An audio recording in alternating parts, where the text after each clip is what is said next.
Hello, everybody. My name is David Michael Moore. I am a facilitator, graphic designer, and illustrator, but I am not a motivational speaker. So I'm going to set the expectations up front. You might be here in the audience because you're an entrepreneur, whether you're new, you're experienced, whether you're thinking about becoming one. And I've been invited here because I have a particular set of skills. And those skills rely on being a business owner for 7 years now. So I've been in graphic design since 2004. And then when I graduated college, I came back to Champaign-Urbana.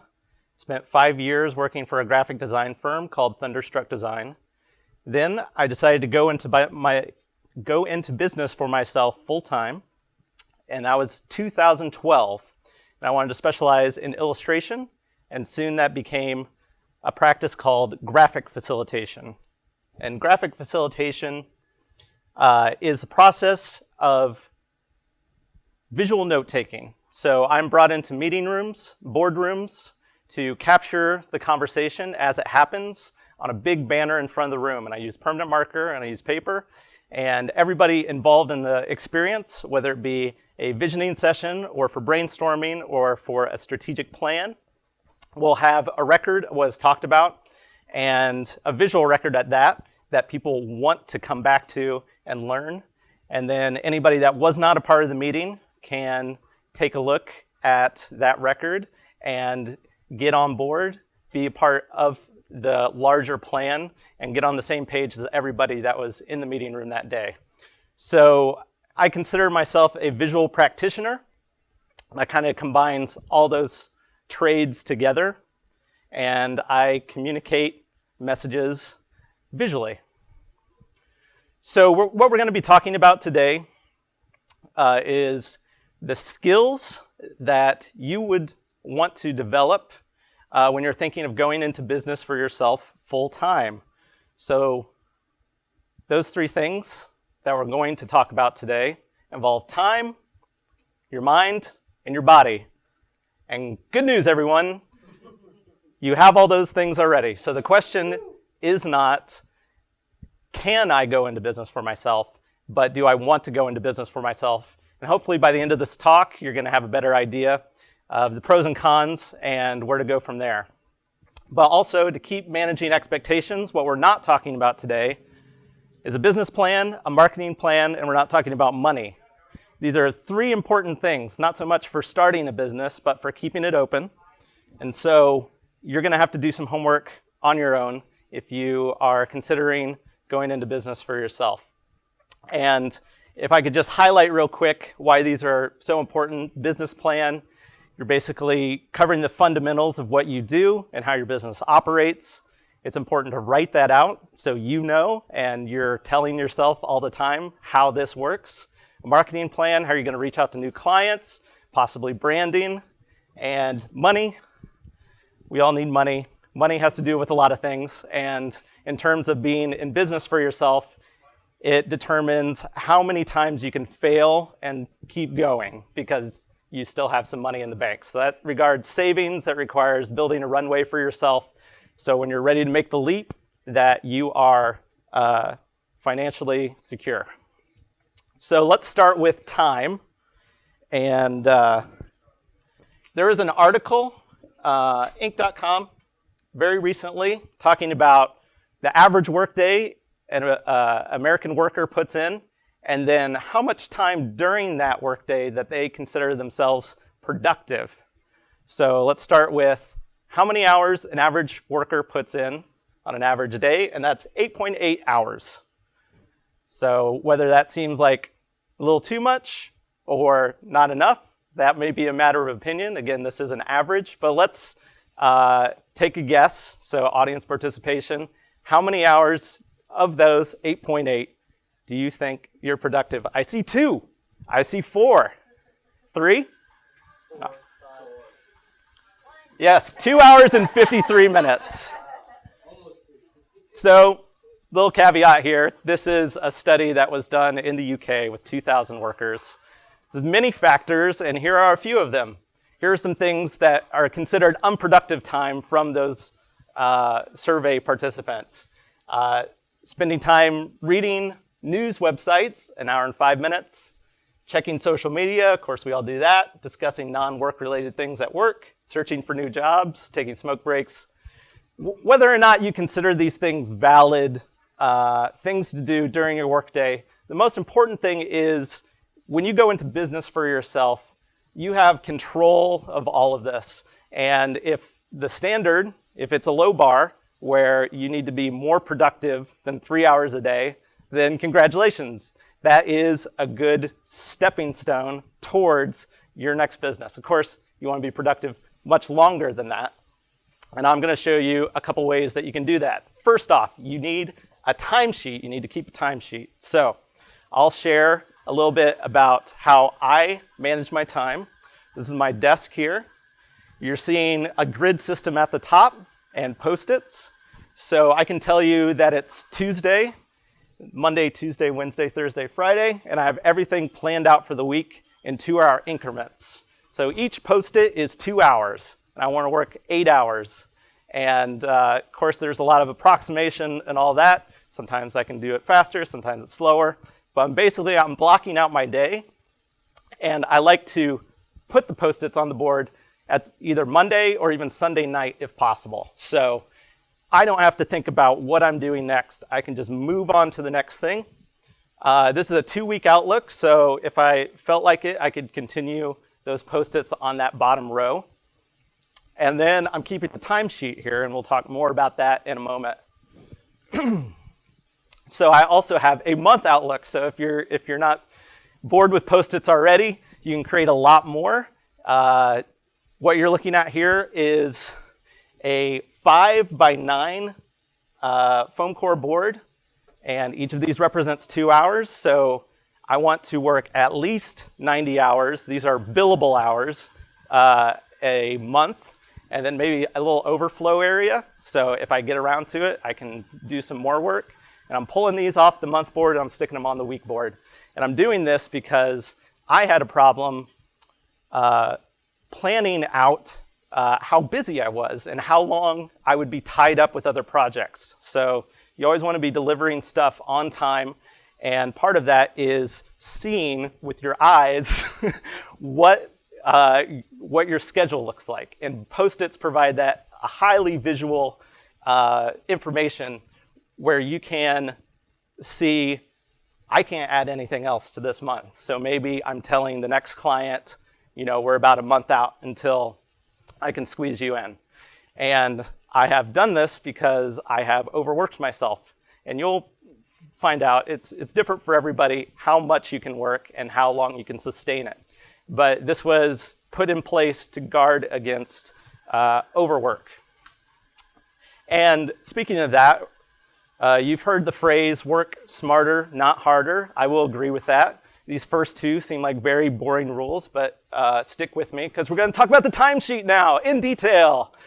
This is a Google Sheet, and this is kind of crazy. I don't know if an average entrepreneur does this, but I would highly recommend it. So this is my strength, is to keep track of things and keep track of data, because there's a few reasons for that. So I'm tracking billable hours, non-billable hours. I'm tracking my marketing time. I'm tracking my volunteer time. I'm tracking my breaks. You can make your time management system whatever you want. And certainly it's not going to be like this, because I understand that I am unusual in this respect. But let me show you just where the key part of this timesheet lies here.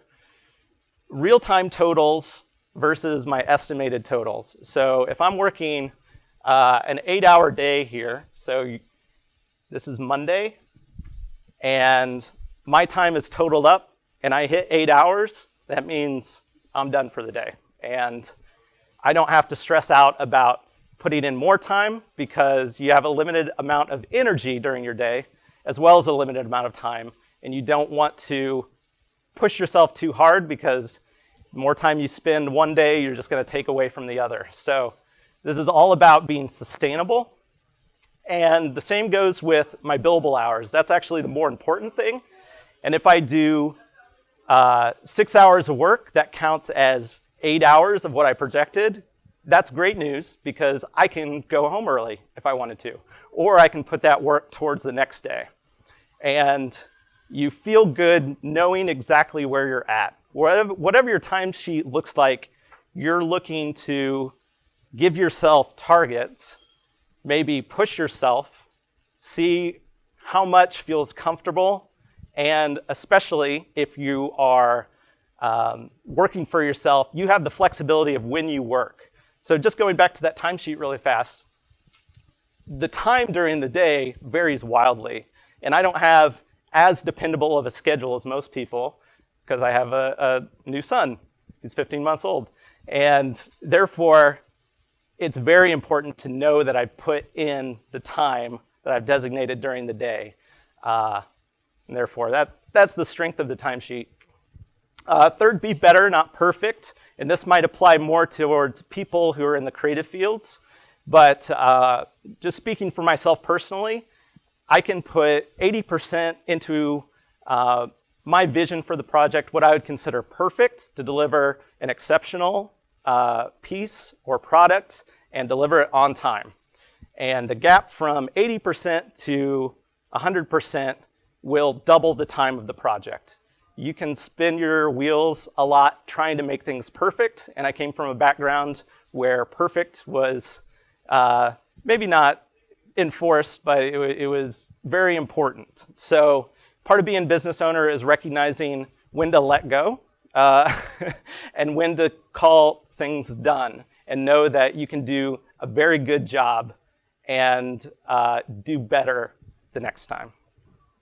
So let's talk about mind.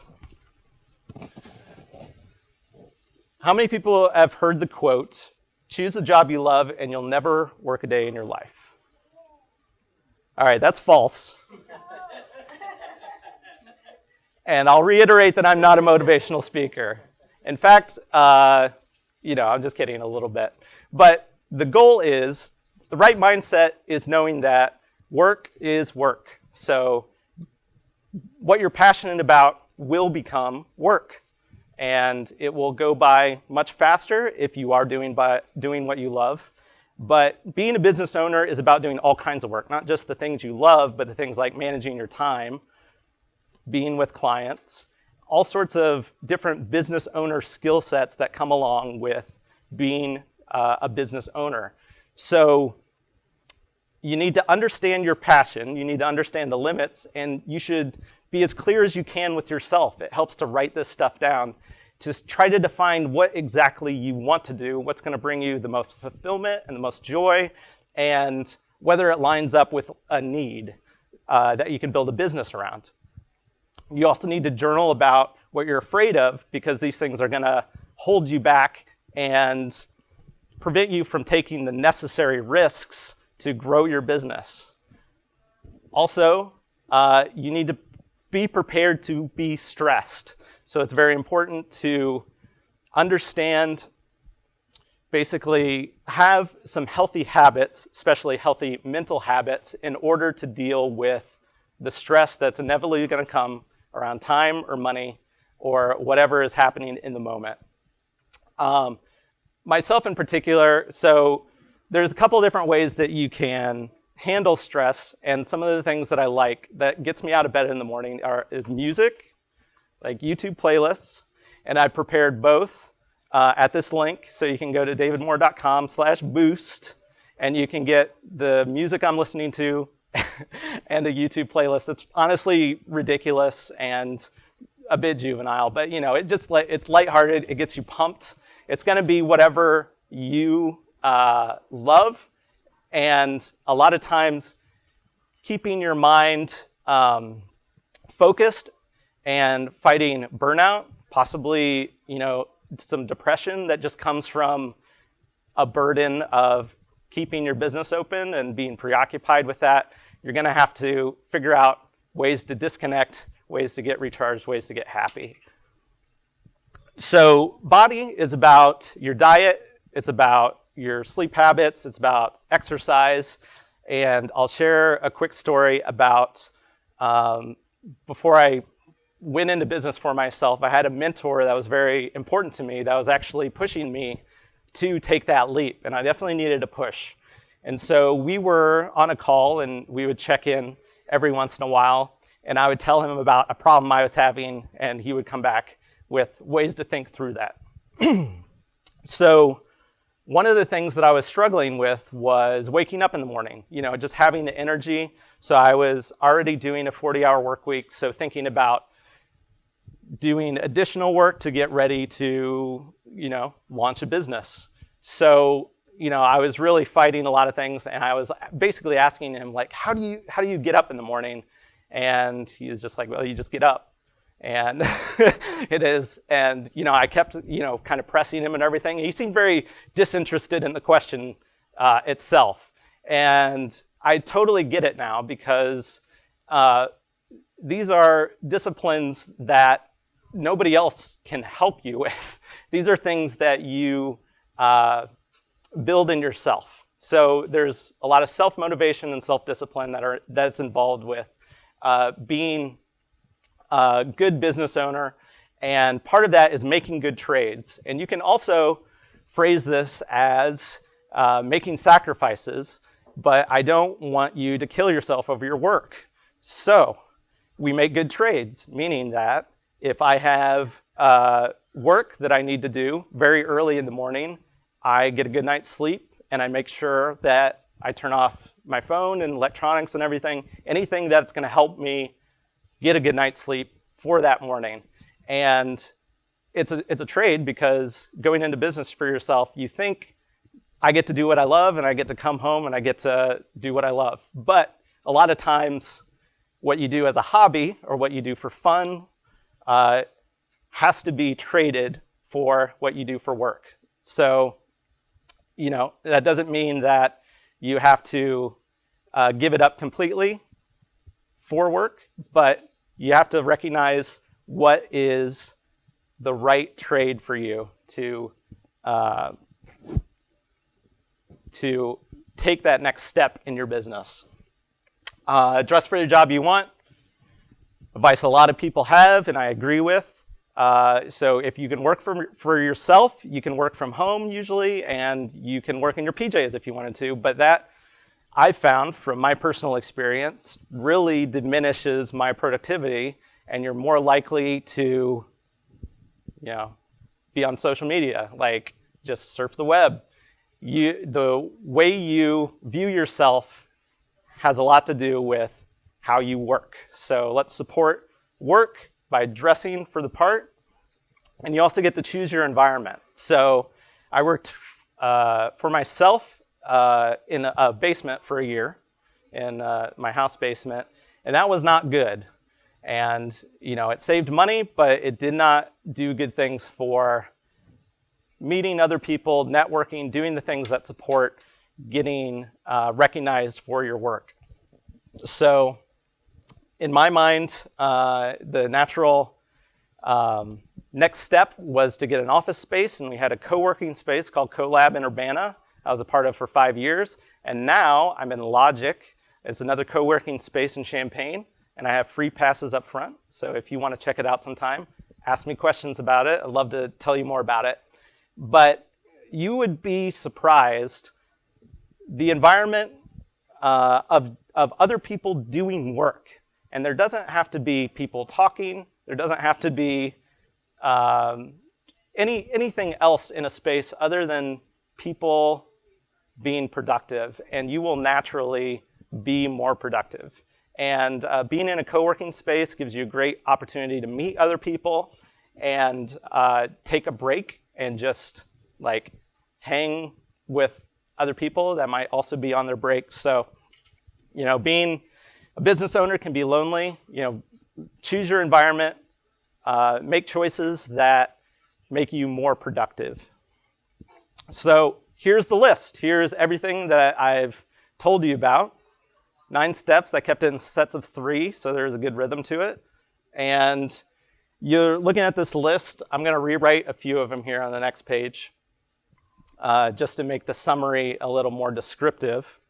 And you start to look at this, and you look at it closer, keep a timesheet, work smarter, not harder, deliver good work on time, be responsible, dependable, dress for the job you want, stay focused at work. You start to realize that I sound like my boss currently, yet I want to be my own boss. And you'll see that you begin to care about things bosses care about if you're your own boss. So these things right here represent time, mind, and body. And I kind of grayed out this center part that had to do with mind for reasons I'll explain here.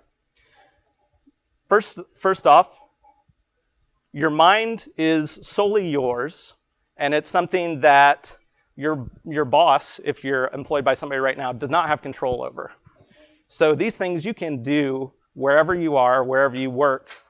Obviously, be respectful of your employer's time, but you can begin to do these reflective things, these things that are going to build your resiliency, buoyancy, which is a term that Daniel Pink uses. If you're familiar with his work, he's an author of books like To Sell is Human and Drive. Very important for bouncing back when you hit an obstacle and failures and rejections that are inevitable when you go into business for yourself. Your mind is something that you can develop right now. It's your attitude, it's your outlook, and it's something that is in your power to change right now. And something else you should consider if you're thinking about leaving work for an employer is what's in your power to change right now, because your boss is probably going to require your time and your body. And you want to be happy at work, you want to feel fulfilled. What are some things that you could possibly ask for that you can bring to your boss's attention? See if there's changes that can be made when you're getting a regular paycheck. And maybe you can make working for somebody else work for you. It works for a lot of people, actually. And it's a way that you protect yourself from some risk and the uncertainty of it all. And that brings to me talking about risks and rewards specifically. So these are still in sets of 3. There's a lot more risks, there's a lot more rewards. Here are what I feel are the most important risks to going into business for yourself. First of all, you have to understand you have to take risks. So if you are a risk-averse person, it can be a lot harder for you. The deck could be stacked against you to getting out of your comfort zone. So you have to realize that you're going to have to deal with uncertainty and be able to thrive in that environment. You have to grow.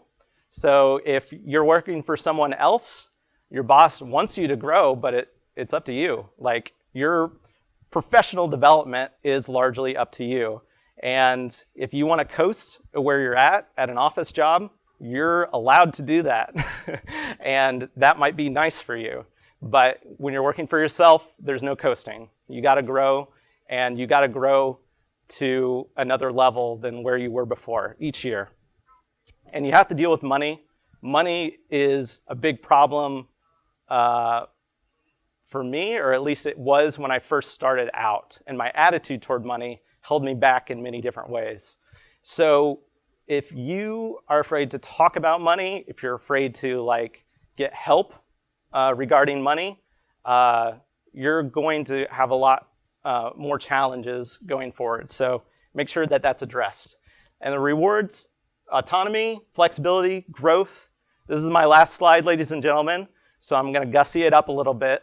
I know I'm not a motivational speaker, so I'm going to do my best here. I'm going to grow, and I'm going to give these all adjectives, so you get tremendous autonomy, maximum flexibility, and incredible growth working for yourself.